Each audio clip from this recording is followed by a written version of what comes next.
Good morning, everybody. And, I hope you've just enjoyed those last two presentations, because that's really probably the best part of doing this survey. I'm interested in the buildings and their history, but the people who actually been out there doing the volunteering and interviewing a lot of these farmers is by far the most beneficial thing that we've been able to achieve, and I hope it can continue. I don't think Brian's here. I think he left earlier on, but this survey is actually something that has long been in his heart. He wanted to do it several years ago, and unfortunately we only managed to do a handful of farms. And he said, but I don't know how many bank barns we've got on the Solway. Well, we've got a little bit more information for him, and I hope to tell him later on. But there were 203 farmsteads that were investigated, and what Rose and I have done is looked at the results and established a fairly rough and ready list of those that we thought were either of considerable interest or exceptional interest. And to be fair, 81 of the 203 came into that category, which is a huge proportion, really. Many of the others, some had disappeared completely. There'd been a farm on the site and all the old buildings had gone. Quite often the farmhouse had gone and been replaced by a modern house. Some were actually lying derelict and unused. Some were empty, but the land was being used by other farmers. So we've actually got, in many ways, a situation where a lot of these buildings are likely to disappear over the next few years. As Rose has said, this part of this is actually hopefully going to work towards giving some kind of advice to local authorities about how they can deal with the applications they're likely to get for planning permission, which is now relatively easy to get for farm buildings, for conversion. Because I'll show some examples. I won't make any comments about whether they're good or bad, but they're examples that have already been carried out. We've got 14 bank barns in the survey, so that's actually quite a good proportion. We also were able to find 18 gin cases in various states of repair, 22 granaries, 31 pig holes. The list does go on, but I'll stop there. But we only managed to find one midden. I think there's another one out there somewhere, but it wasn't part of the survey. But it helps to know exactly what we've got in terms of the buildings on the farm and what we think are the most significant elements, most significant historically, architecturally, and also for the future, what they can be converted into, if anything. This is one of the bank barns, which is Lord's Close, and it's actually rather an unusual one. You're looking at the ramp to the barn, which has farm buildings below it, but immediately to the to your left, there's obviously an ordinary access to another storage building. The gin cases that we've got vary from being single-storey, two-storey, square, semicircular, hexagonal. This is a square one at Woolsey Hall, and I don't know if you can spot it. You might be able to see the red eyes, but expect the unexpected, and this is another thing that we've actually been able to get some really interesting photographs out of the survey. I've given this one example, and it's essentially, we talked about, it was mentioned earlier on, about the farmstead plan. And I've been doing a lot of research and trying to work out how many we might have of a particular form. The courtyard seems to be very, very common. We've got a lot of linear farmsteads. Finding out how they've developed over time is often quite difficult. You can look at maps, and Mark showed you how you can use map regression. You go back in time and you see exactly what was there, say in the first edition of the Ordnance Survey, and what we have today, and see how it's changed. If the farmstead is actually older than that, unless you can find other documentary evidence, it's usually difficult to establish the order of construction. But this is actually an easy one, and I've cheated a little bit because I've actually included one where we actually had dendro dating for part of the building. I was involved in another survey of clay buildings on the Solway, and this actually had clay buildings within it. But I'll start with this building, which is just to the left of the house. I won't show you the house until the end. It's a rendered building and very plain and not that interesting. This is the yard side, which is actually the entry to the barn. But once you go inside, I don't know if you can see very easily, but the walls are clay up to there, and then they're raised in stone. But we've got these trusses, which look quite old, and we were lucky that when we carried out the dendrodate, this is actually the corner where the clay building turns at a right angle. So whether the original farmstead was an L shape, because the view that you had looking that way, that wall backs onto a cross passage. The other side of the cross passage is now a newer house. So it may have been linear and then extended to an L shape. But this date that we got for this truss was around about 1630. And it's helpful. I mean, there's always the possibility that these timbers are not original to the structure, that they've been reused. But it appears that it could date the clay building, and they've been simply reused when they've raised them. This is the other arm. This is where the clay building turns at right angles.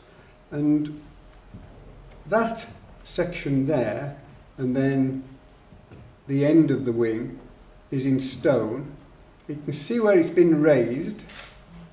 This section has obviously been a later addition, where they've extended beyond the end of the clay building. But inside, this is actually Robert Howard, who works, he works now on his own, but he did work for Nottingham University Tree Ring Laboratory. And he's taking samples from that truss. That truss actually gave us a date of about 1700. So we've got two phases, at least, of this farmyard being developed. It gets easier from then. This is the section, this is the wing that faces the house and the first part of the clay building. This is a big hay barn, and the other side of it has vertical pillars, and it's all open at first floor level. And normally that's on the inside of the yard to protect the hay. Here it's actually on the outside, and below it we have byres, a cart shed, stables. But we also have, very kindly, a dated lintel of 1828. So we've now got another phase of development, and that gives us a U-shape. So at any particular point, if you just dropped in on that particular farm, you wouldn't know whether it had been linear, L-shaped or U-shaped to start with. But because we've got the dating evidence, we can work out that we've now got a composite yard. And it doesn't end there, because this is the final wing that actually joins that hay barn to the house.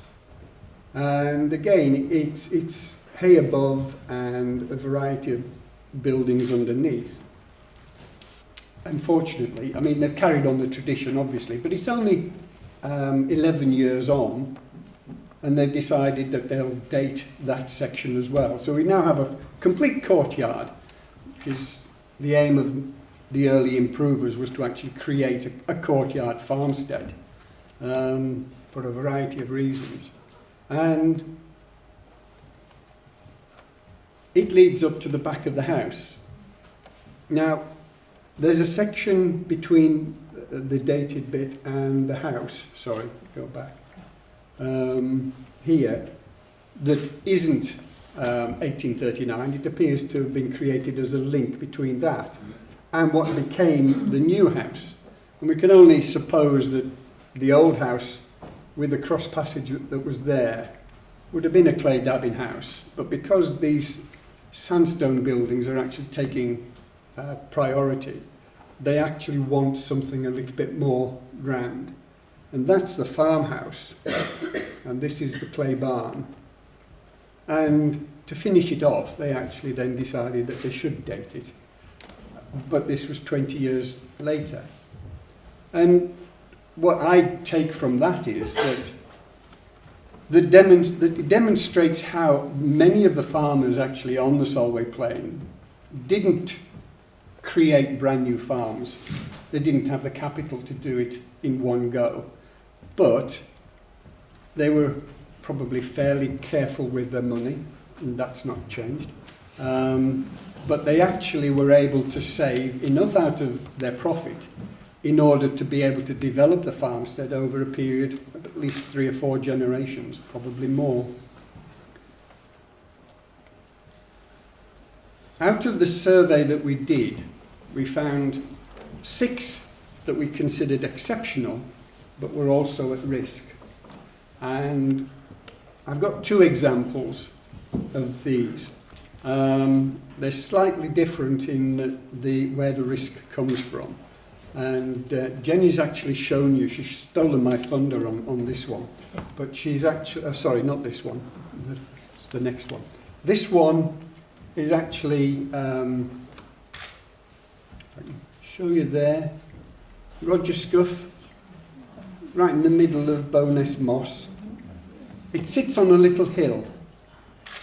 And there was a clay dabbing farm there in the 18th century, sorry, that is documented. It was owned by the Lowthers. The whole of this was owned by the Lowthers. And there must have been very little land available to it. But towards the end of the 18th century, the Lowthers decided that what was there was in such a state that they had to replace it. And this is a drawing from the Records Office of what they eventually decided to replace it with. Fairly simple farmhouse, and then 2 wings. So it's a linear farmstead. It isn't what we would think of as a sort of a longhouse, where you've got a cross passage and you've got farm building at one end and a house at the other. This is actually more of a model farm for the time, where you've got an attempt to give a really good farmhouse, but also to give farm buildings, but they're immediately attached to either side. You've got a stable and a single buyer, and then you've got a double buyer at the other side. Now, we haven't any definite proof that that is what was built, but what survives now, and sorry about that, I don't know if you can make it out, it's a bit dark. But this is rendered. The doorway has probably been severely altered. It's now been raised, so that I think we've got the next photograph is actually slightly better. This area has been raised, but even this looks slightly different from the proposal. The other side has been raised to the same height as the house, and actually extended to more than twice the length of the house as a buyer and ancillary buildings. But this is its current state, and it's I don't know if it's completely owned by Natural England or whether it's the RSPB, but it certainly has been in their ownership for a while, and It was occupied until relatively recently, but it's not been well looked after. It still retains its staircase, but most of the interior, it's got a few fireplaces, but most of the interior has actually been altered. This was a threshing barn, and that's what's left of the far gable. It had a gin case. That's the site of the gin case. It's just a pile of bricks and now been completely overgrown. It does have some buildings that still survive in a reasonable state. The various uses, stables, byres, loose boxes, pig holes. Its condition is obviously at a point where you would say, well, it's too far gone. It's not protected. It hasn't got any listing status. Whether it could get it because of the state it's in, I don't know. It just seems that it's actually an opportunity lost. I put this in, which is probably an epitaph for the house. The painters have obviously decided to sign it. They will allow the painters, and it's dated 1913, probably the last time anybody took any care or consideration for the property. The other example is the one you've just seen, which is Longrig, and it's exceptional. The house is good, but it's not the house. It's what we were able to spot when we did the clay buildings survey, because this is taken from just about where the gate is, and you can look over the gate and you can see that this wall is clay, and you can see the crock that Jenny showed us. And I had a brief conversation with the chap who owns it, and that was as far as I got. He wouldn't let me anywhere near it. Their theory, well, it's not a theory, it's a possibility. That they consider that anybody who visits and is interested in their buildings, there's always a risk that someone like Historic England is going to come along and list them. Now this chap he hasn't got that much in the way of resources, and you could understand him being wary, but if that becomes a listed building, or if the whole group becomes listed, then he has a duty to maintain them legally. If he hasn't got the resources to do it, then who's to say how it should actually be dealt with? It's a building that should be listed, but would we and should we? I mean, this is the clay wall. We now are actually well, you've got clay coming next, so I won't steal your thunder. Sorry, Chris. But there isn't any doubt that something like this should be protected. But we have, human frailty, human problems that we have to take into account, which, when buildings become listed, seem to quite often be put to one side.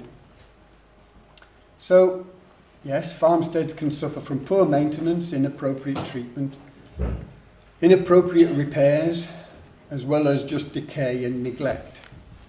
And their character can also be damaged by unsympathetic alteration and conversion.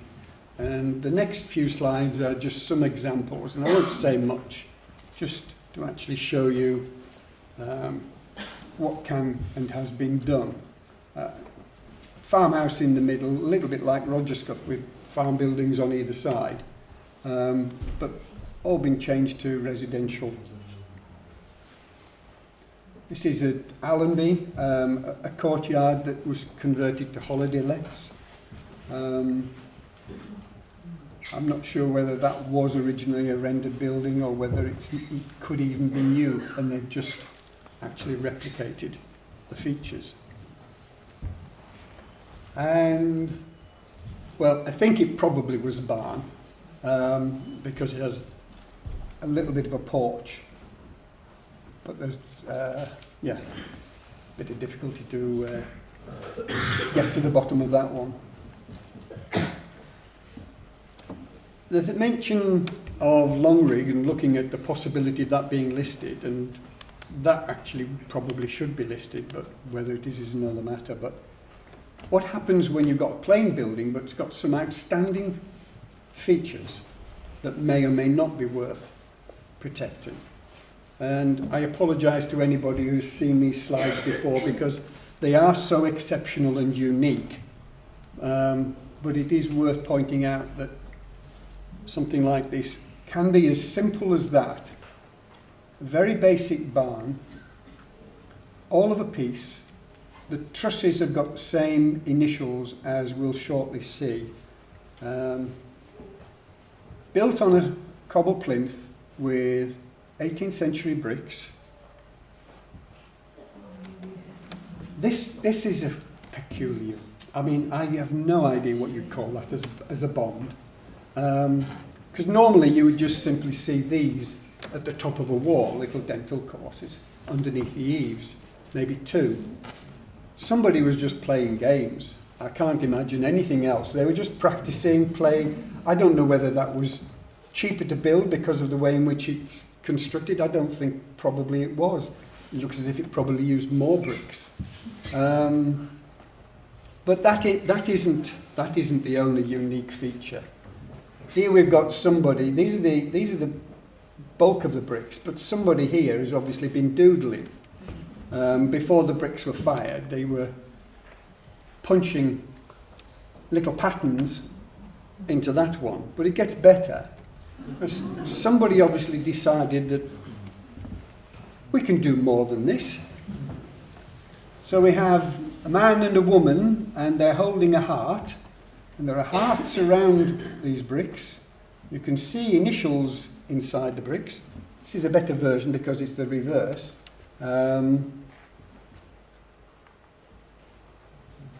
Robert Waite, presumably, was the one who made the moulds in 1755 and was kind enough to sign the bricks for us. And we have quite a few of these signatures.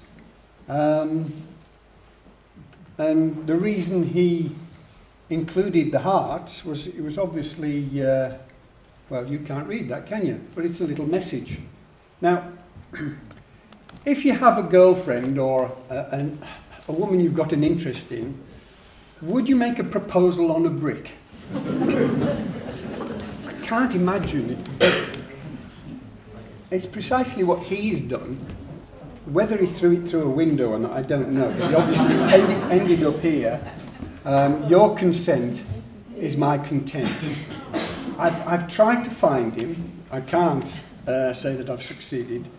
I mean, he was presumably the one who made the bricks. Where they were made would probably have been local, but he might not have been, because I can't find any trace of him in parish registers.